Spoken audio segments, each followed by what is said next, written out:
रामनवमीच्या पूर्वसंध्येला अयोध्येत जाऊन प्रभू श्रीरामाच्या चरणी ठेवलेला धनुष्यबाण राहुल शेवाळे यांनी आज मुंबईत आणलाय आणि थेट बाळासाहेब ठाकरे यांच्या स्मृतीस्थळावर ठेवून त्याला अभिवादन केलंय।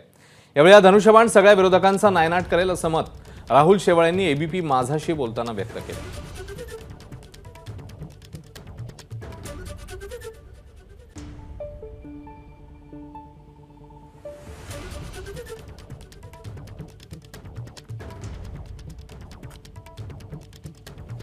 आपल्याबरोबर शिवसेनेचे दक्षिण मध्य मुंबईचे उमेदवार राहुलजी शेवाळे आहेत। खासदार 2 टर्म होते सर, आता पुन्हा एकदा तिसऱ्या टर्मसाठी आपण उमेदवारी अर्ज जो आहे तो भरणार आहात आणि त्याच्या आधी तुम्ही काल अयोध्येला गेलेले होतात आणि अयोध्येवरून धनुष्यबाण तुम्ही घेऊन आलेले आहात। काय सांगाल या धनुष्यबाणाबद्दल आणि अयोध्येच्या दौऱ्याबद्दल काय सांगाल? आज रामनवमी आहे, संपूर्ण देशभरात उत्साहात आनंदाने रामनवमी साजरी होते। त्या ठिकाणी अयोध्येच्या राम मंदिरामध्ये गर्भगृहामध्ये सर्व संत आणि महंतांनी मला प्रभू श्रीरामाचं धनुष्यबाण दिले। त्याबद्दल मी खूप आनंदित आहे, कारण माझ्या आयुष्याच्या दृष्टिकोनातून खूप एक भाग्याचा क्षण आहे तो, कारण सर्व शिवसेनेच्या वतीने मी तो प्रभू श्रीराम जींचा तो धनुष्यबाण स्वीकारला।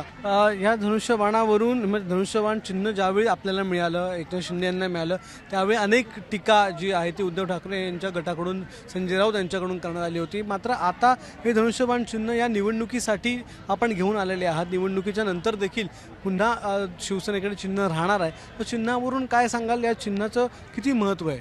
हे चिन्ह नाही, हे प्रभू श्रीरामाचं धनुष्यबाण आहे आणि हे प्रभू श्रीरामाचं धनुष्यबाण विनाशकारी शक्तींचा नाश करण्याकरता आम्हाला दिलेलं आहे। त्याचा मुद्दा ज्या म्हणजे उद्धव ठाकरे गट किंवा अनिल देसाई जे आहेत, जे धारावीचा मुद्दा घेऊन आपल्या विरुद्ध प्रचार करू शकतात, तर या धारावीच्या मुद्द्यासाठी आपण कसं टॅकल करणार आहात? धारावीची लोक सगळ्यांना विकास हवा आहे। माझा जन्मच धारावीचा आहे, त्यामुळे जन्मतच धारावीच्या विकासाची मला जबाबदारी मिळालेली आहे। त्यामुळे लोकांना विश्वास आहे की धारावीचा विकास झाला तर तो माझ्या हातूनच होऊ शकतो, म्हणून लोक माझ्या पाठीशी आहे। धारावीच्या विकासाच्या बाजूने मतदान 20 मेला लोक करणार आहेत आणि 4 जूनला तुम्हाला धारावीच्या लोकांनी विकासाच्या बाजूने मतदान केलेलं आहे ते दिसून येईल। धारावीतून ह्यावेळी मला भरपूर लीड मिळणार आहे। धन्यवाद सर आमच्याशी बातचीत केल्याबद्दल।